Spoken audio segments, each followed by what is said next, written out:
Now, one final matter. Like many Americans, I've spent the past several weeks watching with interest as prominent leaders in the Democratic Party have engaged in a political foot race.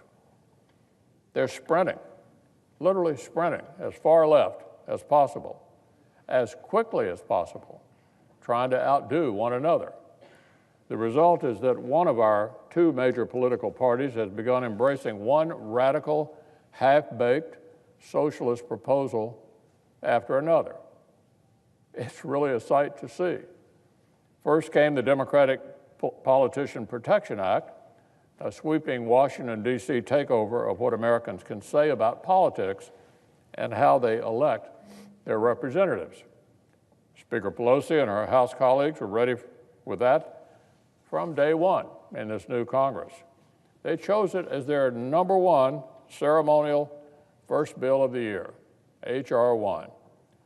And let me say, Mr. President, this is quite a piece of legislation to hold up as the defining product, bear in mind, the defining product of a new Democratic House majority. House Democrats are championing an unprecedented takeover of our nation's electoral system, one that would overhaul campaign rules and make it harder for private citizens to exercise their right to political speech. It would replace private money in political campaigns with your tax dollars.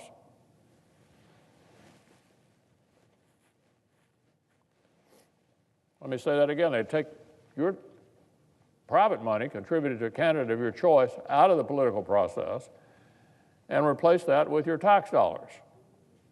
Up to $5 million to any candidate that wants it, even, by the way, if it happens to be a candidate you disagree with. They're going to take your tax money and give it to candidates you don't agree with.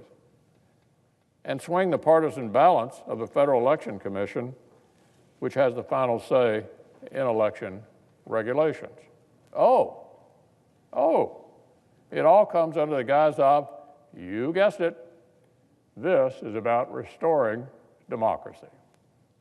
Of course, Mr. President, this sprawling 622-page doorstop is never going to become law. I certainly don't plan to even bring it to the floor here in the Senate. There's always improvements and reforms to be made, but this certainly isn't it. But it does give us a useful signal of our Democratic colleagues' real goals, what they really want to do.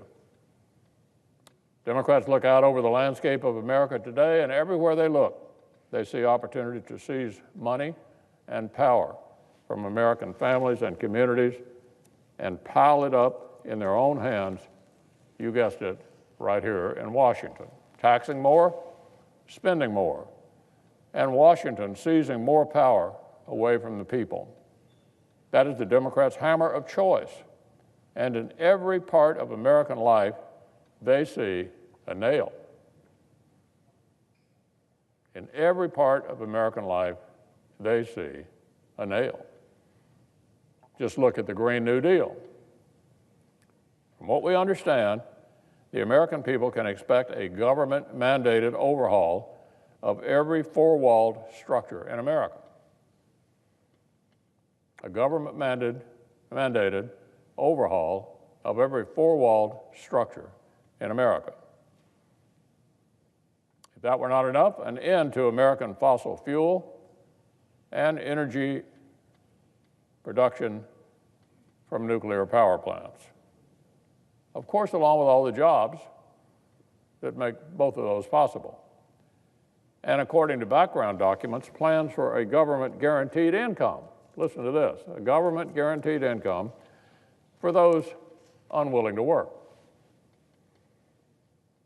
All at the low price of an estimated, listen to this, $93 trillion.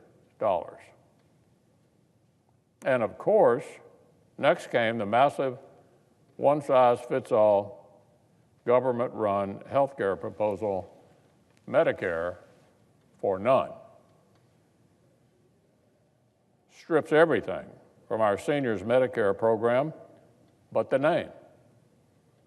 Slaps that name on a new government-run plan, and they're so confident Americans will love their democratic designed insurance that they feel the need to outlaw competing private insurance altogether, just to make sure there's no competition. Democrats want to strip existing health plans away from middle-class families, even if they're happy with their current coverage, and inevitably hike taxes on those very families to pay for it. As I've said, Mr. President, none of these things Democrats have pulled off their far-left wish list have a chance of becoming law in 2019. A lot of it almost sounds like a stand-up comedy. But the underlying philosophy that all this represents is no laughing matter whatsoever.